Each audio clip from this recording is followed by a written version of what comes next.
Hello, everyone, and welcome to first episode of Unfiltered Naked Truth. Here is Andy, and I'm Rami. Yes, we are here. The very first one. The very first one. We're going to tell you what it's all about, this podcast, how we came up with it. This is going to be our introduction, but we're glad doing this because a lot of people, they don't have a boss to tell the truth. And here you go. This is who we are. This is it. We are going to be telling the truth. So if you are offended easily, or you're offended by bad words, or your mom raised you as a pussy, you probably shouldn't watch this any longer. You should probably just crawl back in your mom's basement and stay there forever. Because this isn't for you. It's not, definitely, because we're going to talk about entrepreneurship. We're going to talk about business, mindset, life, everything. We're going to talk about everything. Anything that we have experienced and we have done, and from the failing to winning, everything. Absolutely. You ever failed? Oh, shit, yeah, many times. But let's first start it. Who is Andy? Oh, do we want to start with me? Yeah, you go first. Oh, my gosh. Because we have our whiskey, yeah, and then we have our tiramisu, and we're having fun. We are having fun. This is fucking fun. It is fun. All right, I love it. Who is Andy? All right, so probably the best story is I grew up in a family-owned business. My family owned a moving business. The labor laws at my house were if you're old enough to carry something, you're old enough to go to work. Wow. I have an article that was my grandfather's from 1954 that shows my dad in the picture with my great uncle at 14. So labor laws were the same. You're old enough to go to work. You're old enough to carry something. You can come with me. So started in that. My dad and I had a disagreement. I left that business. Jody and I started our first business. Jody is your wife. Oh, yeah. Jody's my wife. She is my better half. Do not blame her for anything that's said here. She's a lovely lady. That's right. She's so fun, guys. She's so fun. Yeah, don't blame her for anything that I say. We started our first business back in 1994. Jody had a design, PR, communication company. We started a sales and marketing and consulting business, manufacturing rep. We covered 5 of the states up north, all the warm ones, Iowa, Minnesota, Wisconsin, North and South Dakota. Had that business for about 12 years. We sold that business to a gentleman that worked with me. I left that business, went to corporate America, where I was senior vice president of sales and marketing, where I tell everybody, in the corporate world where my soul was stolen. And then looking at what the communities needed and what was going on, I was looking at, what do I want to do next? That company ended up in receivership. I joke with people, I got my second MBA, and that of all the shit that owners should never do, right? And so August of 2011, I bought my business coaching and executive coaching business. And this is all I've done, 365, 24/7 for the last 12 years. And we help hundreds of businesses, leadership courses and business courses, and failing and, having to be politically correct. And, probably the most important thing that I didn't tell you yet, but one of the reasons I do what I do and my why is in 2008, I was with my wife, our kids, they were young at that time. I opened the newspaper, and in the newspaper, I was reading the articles. You guys remember the newspaper? You opened it, you read it. It was one of those things. It wasn't online, and it was really interesting. My eyes went right to the bankruptcies. And to my utmost astonishment was my dad and my aunt. And they had to file bankruptcy to get out from underneath the business that they were in. Now, I can sit here today and say my dad and I have great conversations. We don't know what we don't know. Yep. But having families go into bankruptcy, it sucks. It really does suck. And so that's why we're here today. We're 13 years into this. I'm 54. We're going to have some fun today. We're going to say the things here that a lot of people never want to hear. That's the beauty of Unfiltered Naked Truth. That's right. Unfiltered. Unfiltered. And look, if you guys look this up and you're a pervert and it says naked in it, please, come on, guys. You don't want to see any part of this naked, okay? Yeah. This is Andy, guy. This is the guy you're going to deal with. And you haven't heard about me yet. Oh, yeah. We're going to get there in just a second. That would be a full fucking package. But I'm Rami, and I came to United States in 1994 as an immigrant, Iranian immigrant. Washed dishes in the Oasis Pizza. It was a local pizza place for $3 an hour. Here in Texas. Here in Texas, in No Austin, shit. Texas, in Wells Branch. I thought your accent was from like down like by the Rio Grande. No, that's the other story. Oh, okay, got it. That's the other story. ¿Qué pasó, amigo? but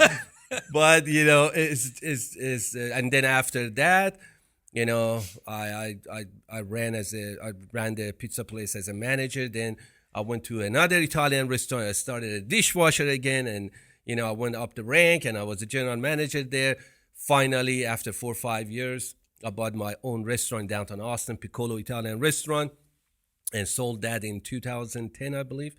After that, I started consulting with Jack in the Box, Blockbuster, Customer Service Management, and then, I went to university. I got my degree at age 40. Never is too fucking late, guys. I got my degree at age 40. I was a 3.9 GPA, speaker students for the commencement ceremony, and it was fun. After that, I started Optic Tour Agency, technology company, digital marketing with the Google, and then now as a Black Ops agency. I serve. Cannot wait till we get into that. Yeah, I can. It's just that Black Ops is got a story. But here I am, and I want to share my experiences with all of you, with Andy. Maybe you guys, we can learn something. We are not perfect at all. Oh. We fuck up every day. We I'll fell drink to that. Yeah, we fell every day. Well, we get back up, dust ourselves, and keep going. And we lead people, and we're trying to be an example for our employees, for our friends and the family and everybody else. But nobody's perfect. That's what we are here. We're going to talk about life, entrepreneurship, and everything that we're going to discuss. And you might pick something, and that will help you and get you going in your personal or your business life. This is the free consulting. Exactly. You have action coach here, Don't look at him. He is fucking good for what he does. As a matter of fact, I'm one of his clients. Well, the verdict's out yet. You haven't been fired yet. No. He's good. He slapped you with the fish. He's going to tell you that in story. Oh, my God. That's so funny. All right, so I have just an immense amount of respect for you just in the backstory. So I know this is unscripted, everybody, so we're just jumping in, and some of my guilty pleasures are asking questions. So so how old were you when you immigrated here? I was 25, 26. 25, 26. So I am 56. Oh, nice. So I obviously, I've heard all my stories. So just a little bit to go with that. So my grandmother and grandfather immigrated to the United States in the early 1917s. We have the paperwork, and then my great grandfather died, and then my great grandmother went back to Italy and put her 4 kids in an orphanage for a couple of years while she was finding a suitor, and then came back, and then there's 9 of them, and it's a great family story. But I can live through her, but I think it's really important when you talk about tenacity, right? Yep. Tenacity, never fucking giving up. Never. So I have it easy, and I will say this out loud. We were joking one time. My son-in-law thought I should name my white Jeep White Privilege. Okay, so and I'm saying it. That's Andy, guys. Yeah, but you look at it like this. I am a white male. Okay, I do not know what it's like to be an immigrant. Let alone an immigrant who's 25 years old. I lived in a world where I lived in a small community. People knew me. I thought I had a lot of imposter syndrome. But tell the folks here, how hard is it to uproot yourself from your home and come to a place? So talk us through what was your guiding factors. It's thank you for asking that question, but I can tell you that it's very hard. And those years, as you know, it was not like today. It was rough. It was brutal. I was getting like $3 an hour, and the guy said, I'll give you a cash because I didn't have a Social Security. I was waiting for my Social Security card. Anyway, no transportation. But when you come to a new country, the first thing is a language, how you're going to communicate with the Right. people. And I couldn't even speak English. I remember I was a dishwasher. This pizza delivery guy, his name was Kevin, he walked in and said, "What's up?" And I was looking at the fucking ceiling. I thought, what is up there? That was so stupid what I'm thinking right now. But I couldn't understand English. And, and they would make fun of me and they're just laughing. And just every time they would say something, I wouldn't get it. And I said, okay, you son of a bitches, wait. And I started writing shit down on a little notebook. And the next time he came to the store, I said, and he was busy. He had to grab a pizza and go deliver it. And I said, "Kevin, what's up?" He said, "Hey, man, nothing going on. I'm so busy." And I said, "Shit. What's up equals nothing going on. I am busy." And the next time he came and said, "Hey, what's up?" I said, "Nothing going on. I'm busy." And he said, "Oh, motherfucker, you got it." That was my story, how I learned English through audiobooks and all that stuff. I had a Walkman. You remember Walkman? Yes, I had We are several too of them. fucking Yeah. old. Yeah. A Walkman, for those of you that are of our age, it was was yours the CD Walkman? Mine was a The cassette. cassette. All right, Oh, my nice. Yeah, God. yeah. The cassette. You guys don't remember those? Go ask your parents. Okay, so I had that, and then I had Tony Robbins, within Destiny, and I learned great. English to know Tony Robbins. Be honest with you, I couldn't understand 80% of it, and I said, the only way I'm gonna learn English, I have to listen to it every day, and I start listening to it, and I start getting it, and I start taking a couple of classes in the church, all that stuff. My English got better, talk to the people, but when you come to a country that you are immigrant is really hard, because I didn't have anybody except my high school sweetheart that I came here, got married after 2 weeks, and I got divorced after 14 years. Marriage. I love it when a plan comes together. Yeah, all that stuff. But yeah, we've been through. Yeah, no, not you. I've been through a lot, but he's been through a lot. But yeah. let's just keep going on that. We'll come back to your 2 weeks. I'm like, man, you must have been a rock star in the sack. Yeah, and then you come to this country. When I was in Germany, because a little bit going back, I was in Iran and I served in the military during the Iran-Iraq war for almost 4 years. I was in special forces, PTSD, name it, everything else. And I came back from the war as a guy loose, fucked up in the mind. And, my doctor, my psychologist said, "Hey, you got to go change your environment. You got to go somewhere. Go to Europe with your sister." And I said, "Well, I'm going to go to Germany." And I went to Germany, and that didn't work out because people are so fucking cold, and hospitality wasn't like here. And I told my dad, he was there for visiting my sister. I said, "Dad, I want to go to United States. This chick that I love back home, she's in United States now." And he said, "Are you fucking crazy? I can't give you money. I'm not rich. Or you're going to go to a country you have nobody. You can't even speak the language." Make the story short, I got a ticket. I got a visa, and I went to Chicago, Dallas, Austin, and came down here. And I didn't tell her I'm here. I called her from the airport. I said, "Hey, it's fucking hot in here." He said, "Where you at?" I said, "In Dallas. I'm going to be in Austin." He said, "What?" And 4 weeks later, we got married. Anyway, but my dad thought I'm crazy. And when I think that time, what I made that decision, would I make it right now? It would be a little bit different. But I was young and I said, fuck it, I want to go do it. It's not worth than dying. I served in the war. I didn't fucking die. I'm not going to die here. And I had $475 in my pocket with a gym bag. That's it. And I went to town. I worked hard and I got to the restaurant. There was restaurant tours and all that stuff that I told you. But overall, it's tough. When you're an immigrant, that's what I understand. A lot of immigrants, they come into this country and everybody's saying that, oh, these guys, they got everywhere, because we didn't have that fucking shit back home. No. Like during the war, we were standing in line for the piece of, like a couple of pieces of bread and the block of cheese for an hour and a half to get our thing, because it was a war. It was hard.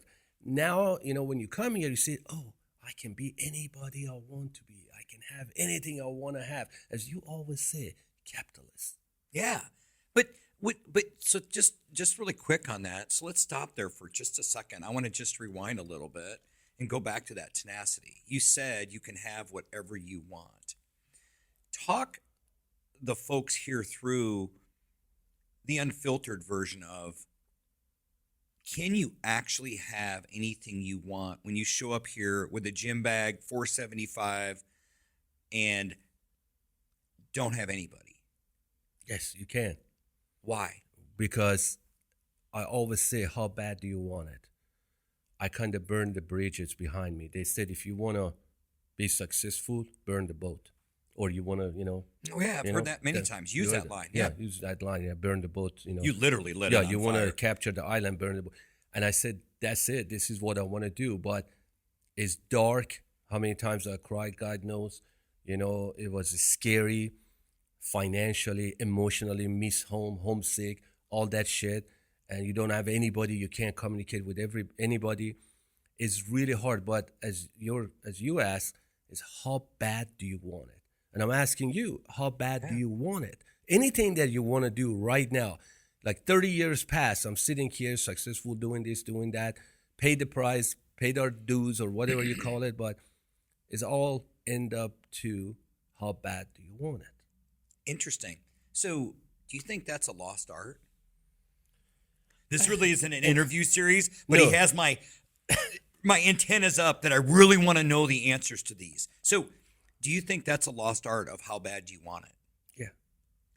So, like, what would you tell a comrade in arms, even 30 years later, that served in the war with you, that has seen the things that you have, that has just called you yesterday and said, you know what, I want to come to America? What would you say to them? I had actually a situation that the people, they said that I want to come to United States, and I told them, now is a lot of stuff changed. It's very more competitive. The technology, everything is. But I say again, how bad do you want it?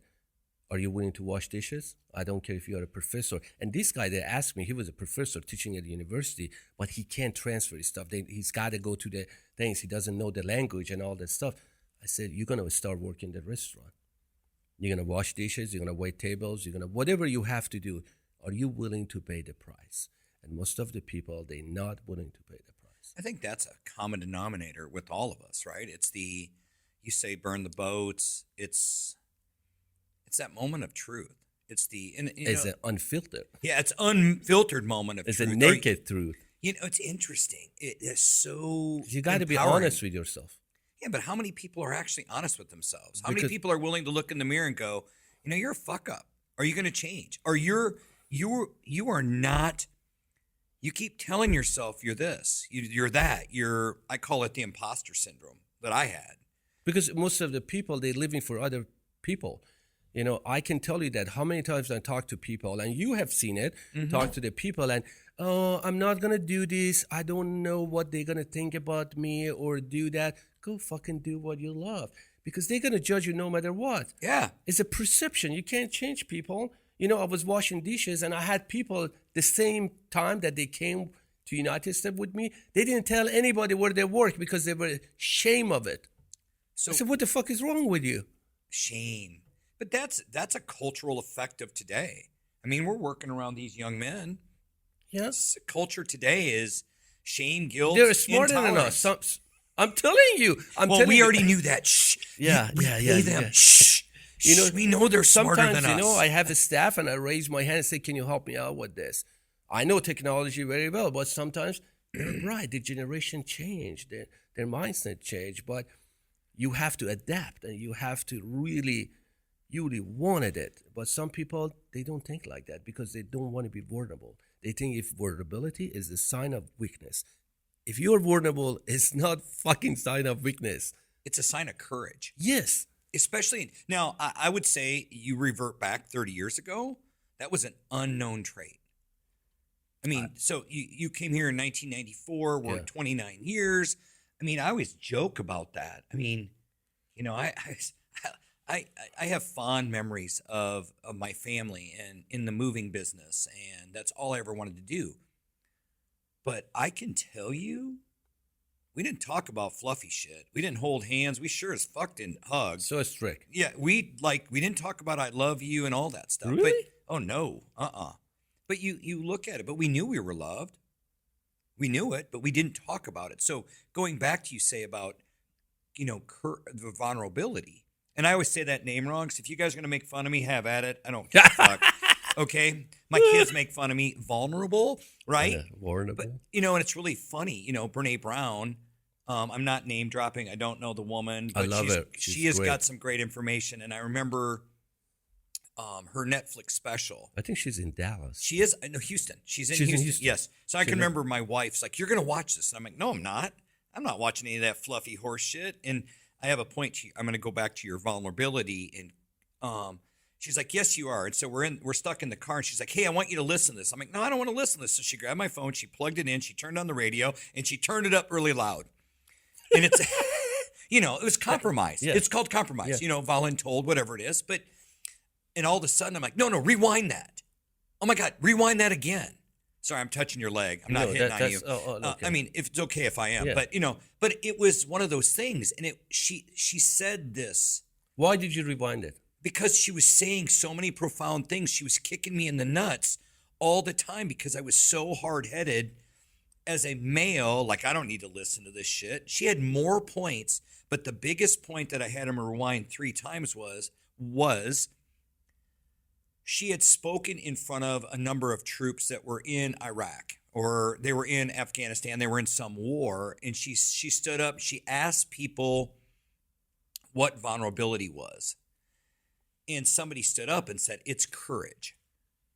That's absolutely and true. she said, "You can't have one without the other." And I was like, That's very powerful. yeah. And that's what I mean. Like with you talk about it. And today, that was 5 years ago. Okay, my head was still pretty hard, different languaging. But for you, coming here from a country, a language barrier, and all the things you've learned. So we've talked about the trip, the tenacity it took. So tell the viewers here, what has been the greatest gift that you received because of coming here in 1994? The greatest gift that I have received is the love of people. Really, I'm serious. If you open your heart and you be vulnerable, people out there that will help you. You can't be a lonely wolf. It doesn't work. Some people, they say that, but I am a people person and I owe everything to people around me in my circle. Really? Yeah, I am so grateful to have people like you in my life or like, a couple of my other friends, and we have a tight circle, but I love people because I believe we all have a story and we all can learn from other people. Absolutely. It's just I love that, and I'm gifted that I can connect with people. They put a nickname for me, the Connector. And, that is true. And I have so many connections, but I don't ask them what they do. I just get to know them, and I love having people around me that they can motivate me and push me to the edge, and they say, "I believe you. You're gonna get better. You're gonna do better." And then some people, along the way, they're gonna be negative. They're gonna just be so, poison to your life, and you have to cut them off. It's like pukers and doubters. Exactly. I have a severe allergy to negative people. I can't. It's like we have that in common. Yeah, I can't stand it. It's nothing against negative people or. Oh no, it's all against you fuckers. Yeah. I mean, come on, you guys bitch and moan if your ice cream's cold or your coffee's hot. Stay the fuck away from me. Yeah, him. Yeah, I can't really deal with it because life is too fucking short. You have one life, and then the only thing you cannot buy is time. Well, I have to waste my time with the people that I don't learn from. My daddy always tells me, if you hang around with 7 losers, you will be the 8th one. If you hang around with 7 smart people, you will be the 8th one. It's all about your environment, and I'm grateful to God that I have a great environment and the people that they're always encouraging me. And I'm there for them, like with my talk show, with everything that I do. I'm here for people. I help them because giving is better than receiving, because by giving, you create a better life for yourself and for your people around you. Do you agree with that? Oh, because absolutely. You are the giver.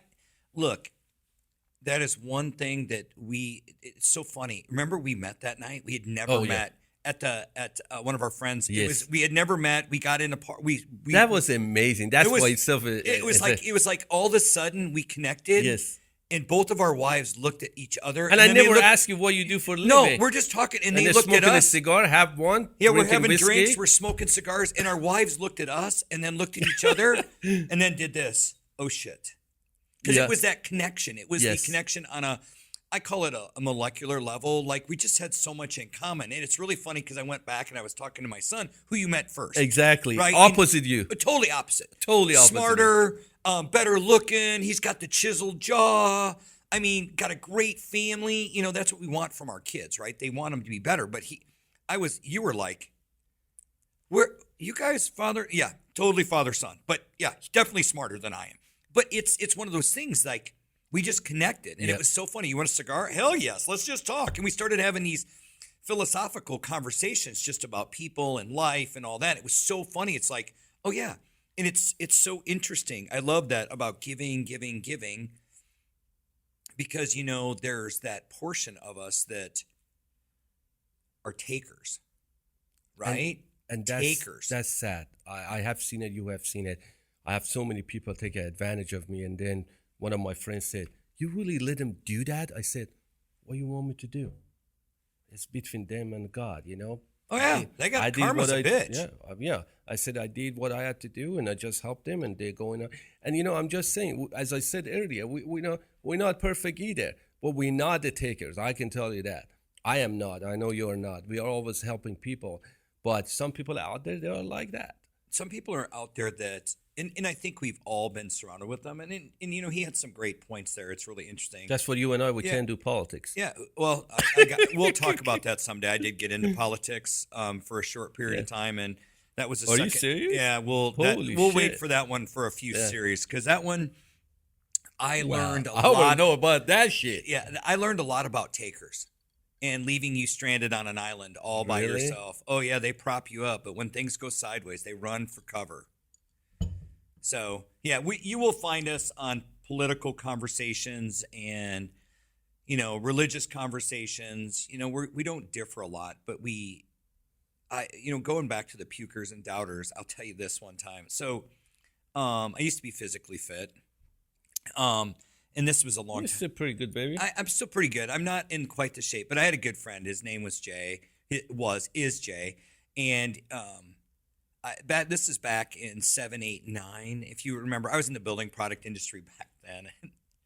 I listened to every BBC, NBC, God. CNN Headline, Fox, ABC.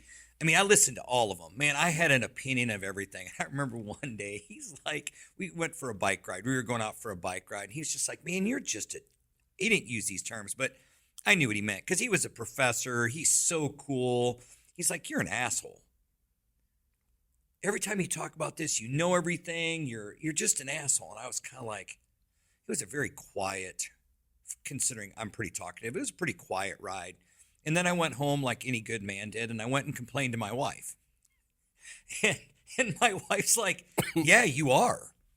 When you get on the subject of politics, and, you know, at that time, 7, 8, 9, you know, it was the housing. Yeah. You know, we'd been through a lot. We're fighting in Afghanistan. I had an opinion about everything. And at that moment in time, I had to make a conscious choice who I wanted to be. And a buddy of mine gave me the book, The Energy Bus.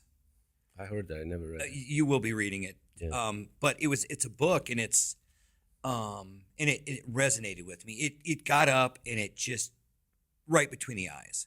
Wow. And at that moment, it wasn't, you know, it's not overnight, guys. It's not overnight. You have to, these are choices, and Rami's talking about his choices, my choices. And since that day, I don't watch the news.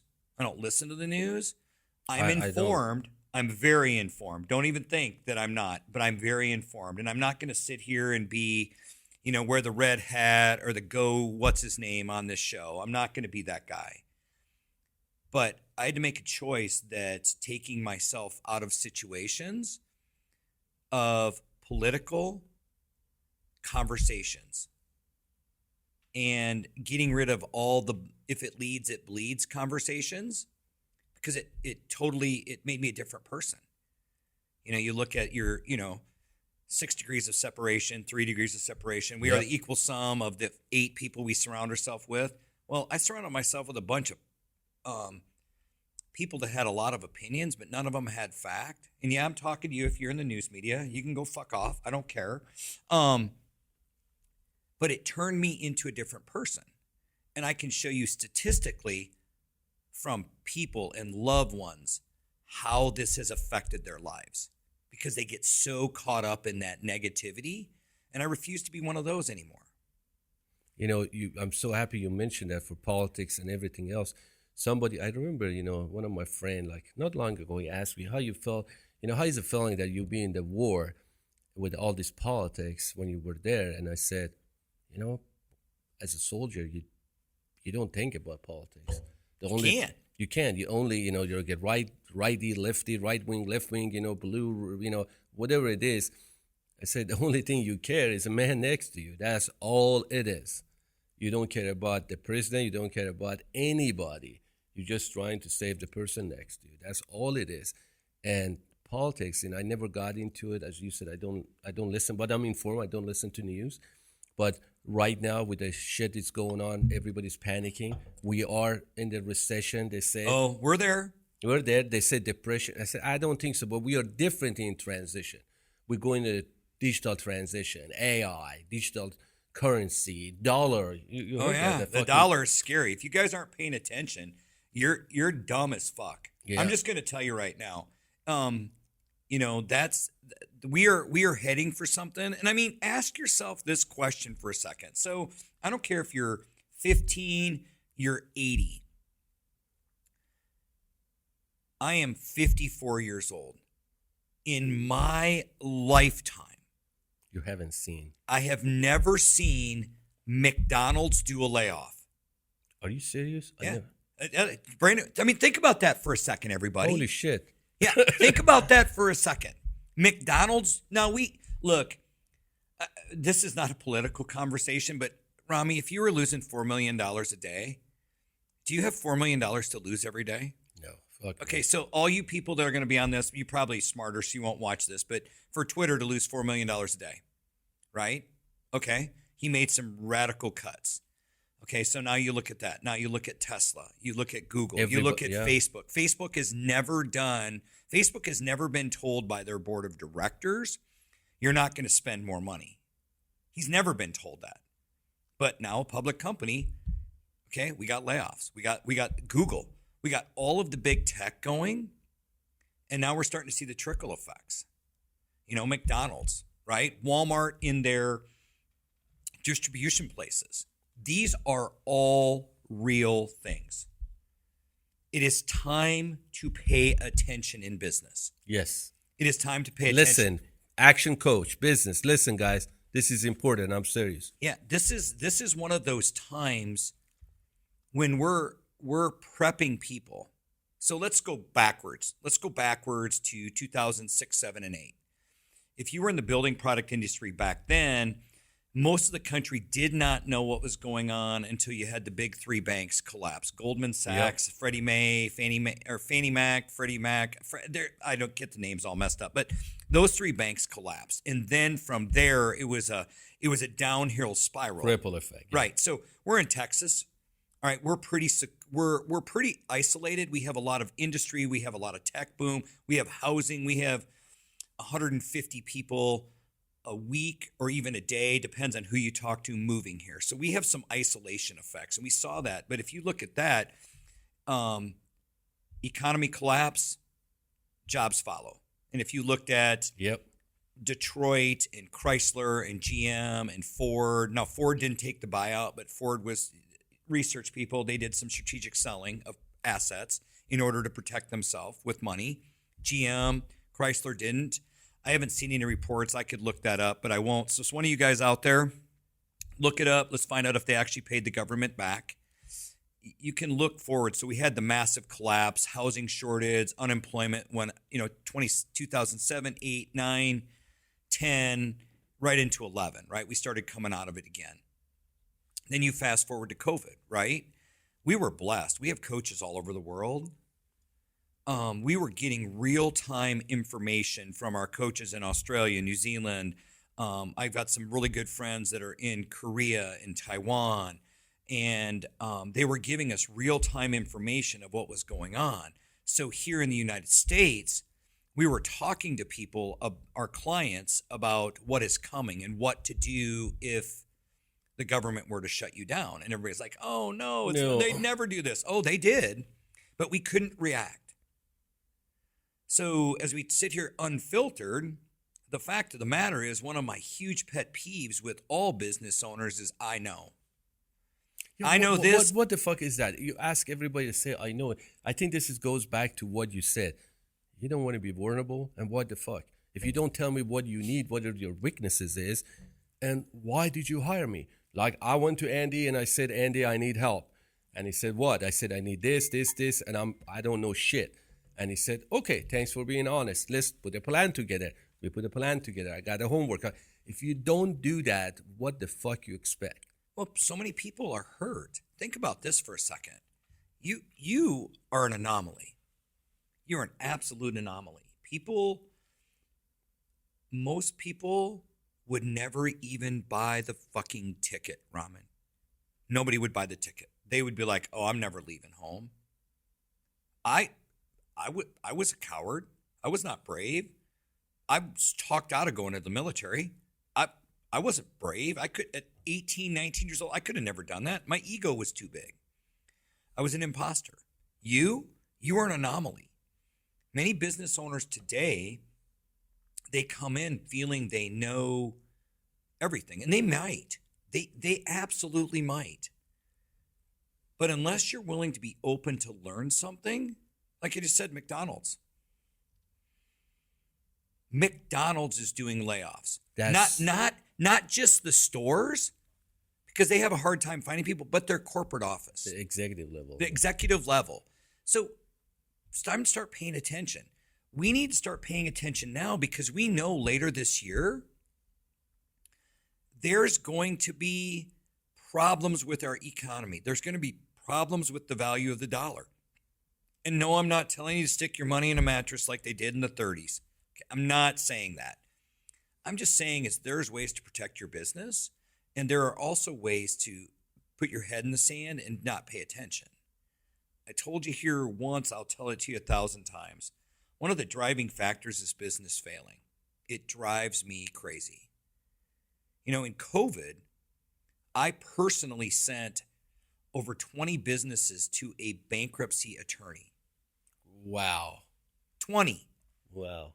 And you look at all the different employees and all the different, at the end of the day, the business owner, it's horrible for him and his family, or her and her family. But you look at all the people that it affects, the customers will go buy somewhere else. But it affects, your liabilities, your debt.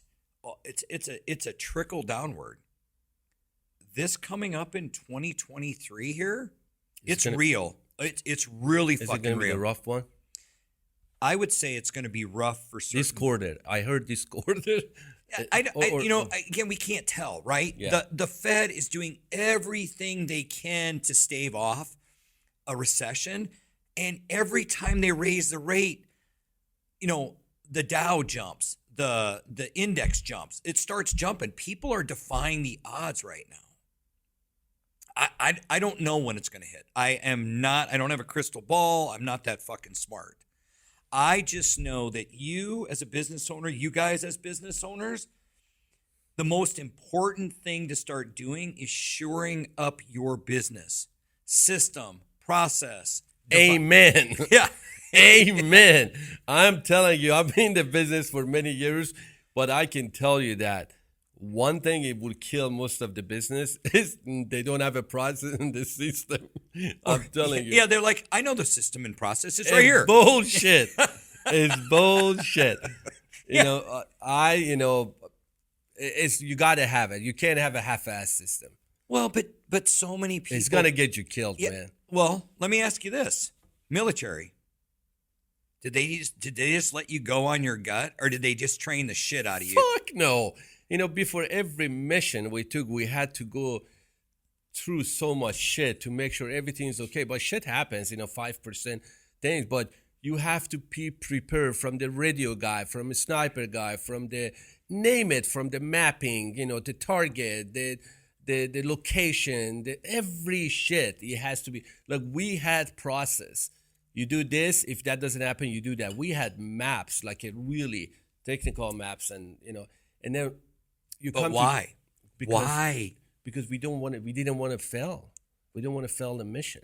Right. You guys had plans, backup. Like I said, I was never in the military. It's one of my greatest study facts. You had plans, backup plans, plans to backup plans. But sometimes the backup plan would never work. Sometimes, and you had to be in the situation that you had to just do what you trained for. Mm-hmm. And and most of the businesses do what you're trained for. And most of the business they never train for.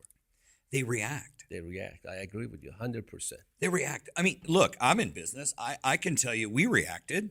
We've reacted a lot. We react because we're humans. I did it too. Oh, we all do it. I mean, it's life, business. It is the most vicious, loneliest circle you can ever be in. Entrepreneurship. Oh, entrepreneurship. There it is, people. There it is. You want to be a fucking entrepreneur? Yeah, listen to us. Yeah. You want to be an entrepreneur? Do not run. Yeah. Don't look in the lion's eyes. It will eat you. No, I'm just kidding. It's going to be lonely, dark. But is it lonely with coaches? Is it lonely with friends? No. Is it lonely with team? No. As your team they look so bored right now. I know. They are bored. They're working behind the camera. Yeah, they're like, what the fuck these guys are talking about? We're talking about shit. Hey, do you guys know what the Yellow Pages is? You don't. They don't. They totally I don't. know, like we said, guys. cassettes, and they all just glazed over. Yeah. I love this. But they're cool. But they are. It's a lot of stuff is happening right now. But my question for you is, how really bullet points, how we can get ready for it. We don't know what's going to happen business-wise. What we should do today, at least to prevent something. Okay. Not as far as a business, it doesn't matter. You're a startup. You work with a lot of SMBs and all that stuff. What people should do? What do you think? Well, we're going to be talking about a lot of this, and we test and measure everything. If there's anything that we learned from 2008 and what we didn't learn in COVID was this. Every business that had a cash reserve, whether it's 1 month, 3 months, 6 months, a year. Some of you guys out there are laughing right now like, oh, that's bullshit. No, it's real.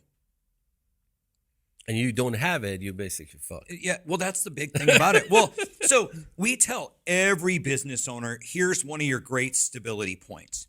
You need 2 A's, a B, or 2 A's, 2 B's, and that will help you. So you need an accountant. You have to have an accountant or attorney. You dumb fuckers that think that accountants cost too much, they are your save but button. Yep. They are your absolute save but button. Your attorney, same thing. You want those. You need a business banker, not a commercial banker, a business banker that can tell you how to invest your funds. You need a business coach. Amen to that. And you also need, that's the first area, because all of those are included in your team. And what is it? Every one of those people should bring you an ROI in your business. So that's one thing. The next thing that you need, it's cash, people.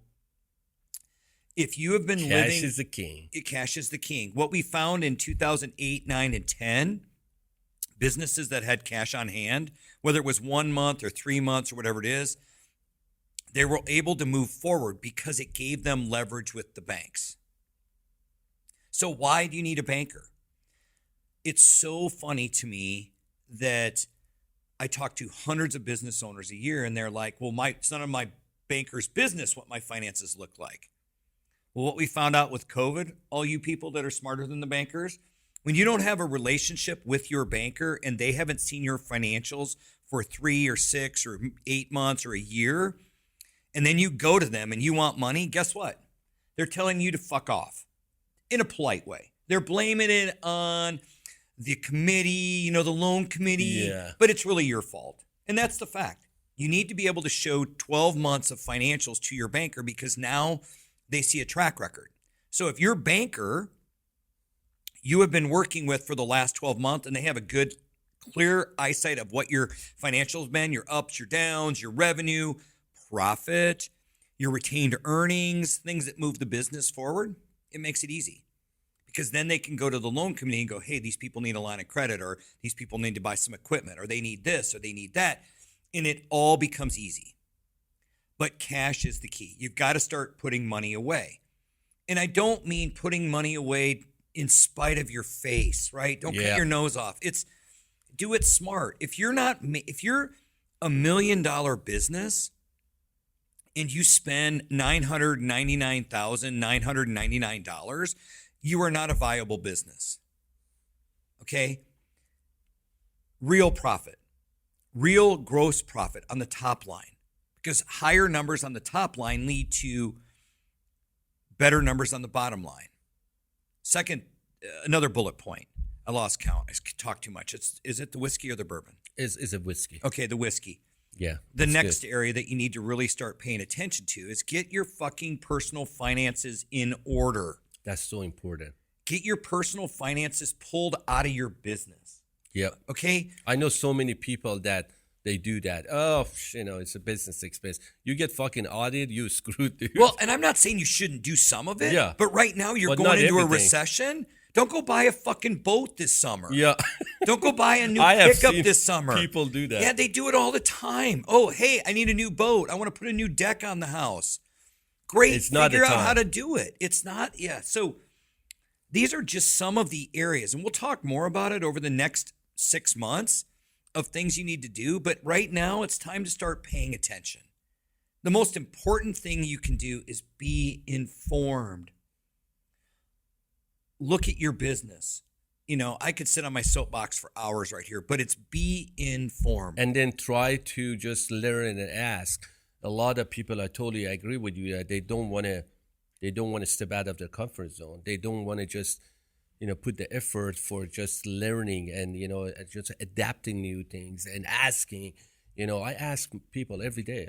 I text you sometimes. I ask, hey, Andy, what do you think about this and that? That's the key. That's the key. You can't be in the box. Oh my God, we ask people all the time. That we worked with Andy, and what was it, 2-3 days ago? I already did my homework, and he asked me, give me 71 fucking characteristics of the good clients. God damn it, 71? Hi. And I was reading, I said, how the hell I'm going to come up with 71 characteristics of a good client for my business? I did it. It was fucking tough, but because I got to 20, 30, and I said, okay, what else? And I had to get into putting myself in the client's shoes. I said, okay, I got to do this again. But I did it. It was not easy, but I did it. But if you don't want to do the shit, nothing's going to work. Is that true? It is absolutely true. But look at, now you have a clear line of sight who your ideal client is. So many people, when COVID hit, man, they were just looking for people who could have a heartbeat and fog a mirror. We just had a client today. I just told you. Yeah, you just told me that. I just told him that he just sent me an email. They said, oh, we're going to take our stuff inside the house. We do not need your assistant anymore. It was a pretty good sized client. And what you're going to do? You're going to go, go after the agreements, clients, contract. What the fuck? It's not going to work. But you have to go back. What was the reason? How did you feel? Or what was it? Is it good clients? It wasn't match or whatever was it. But it happens. Shit happens. Were you afraid to lose that client? No, I was very disappointed.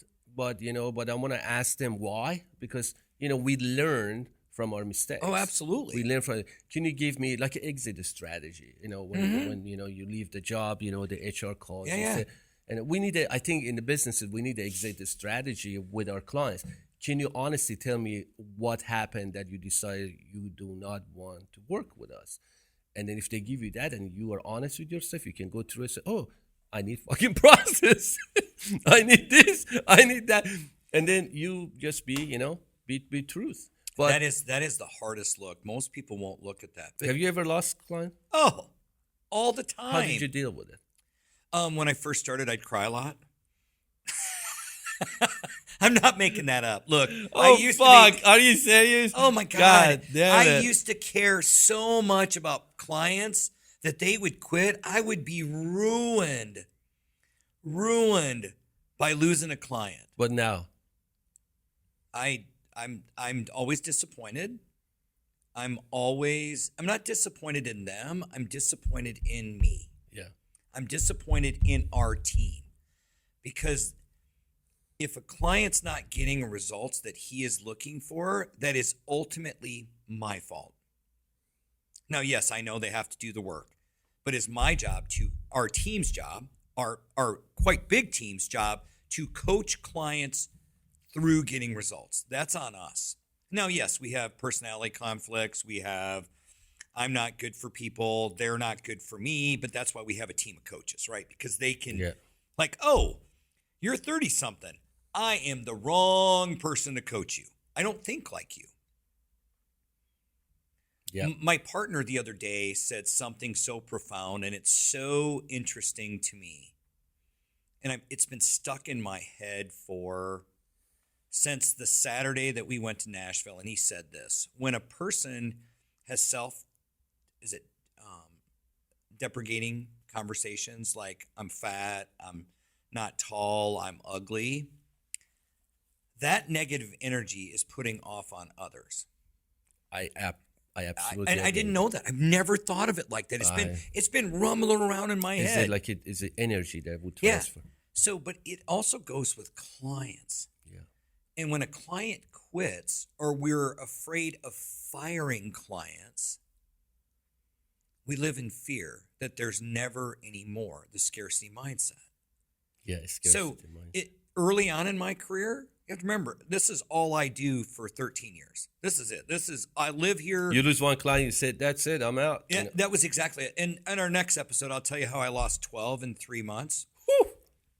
But it goes to energy some other time, for maybe next call. Yeah. But my energy, my aura, for all you guys that think that's hokey, you can fuck off.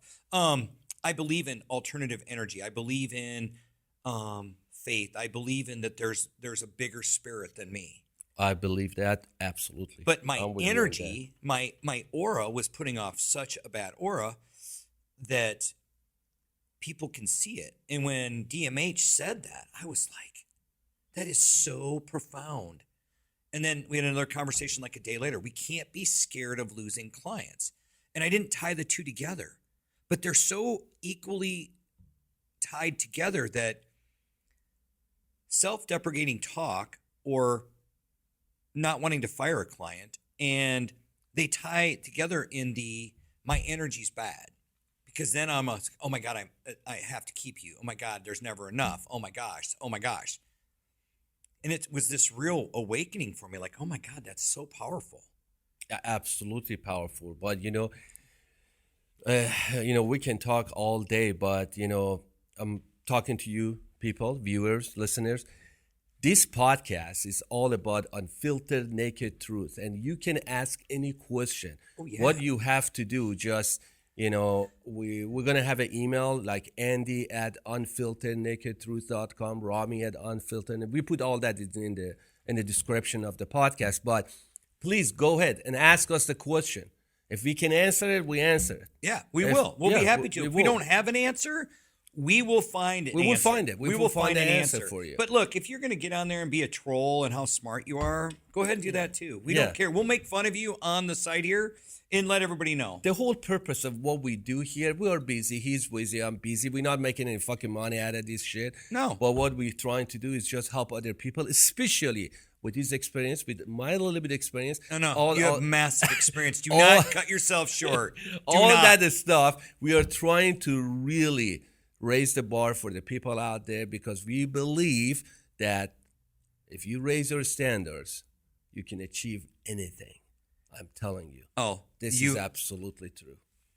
Yeah, and I firmly believe that if you take one thing away from this and you execute in your business and you find success, we win.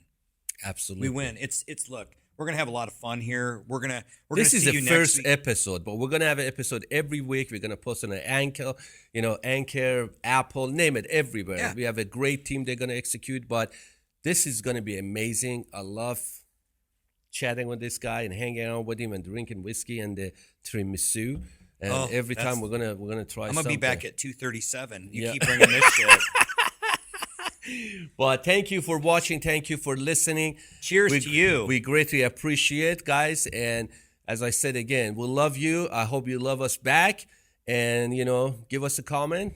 Share this if you think somebody, would learn something. Please Share it if you even want to offend somebody. Exactly. Just say, look at these two assholes. Well, we are here. Cheers We're here. to you Cheers guys. to you. See you next week. See you next week.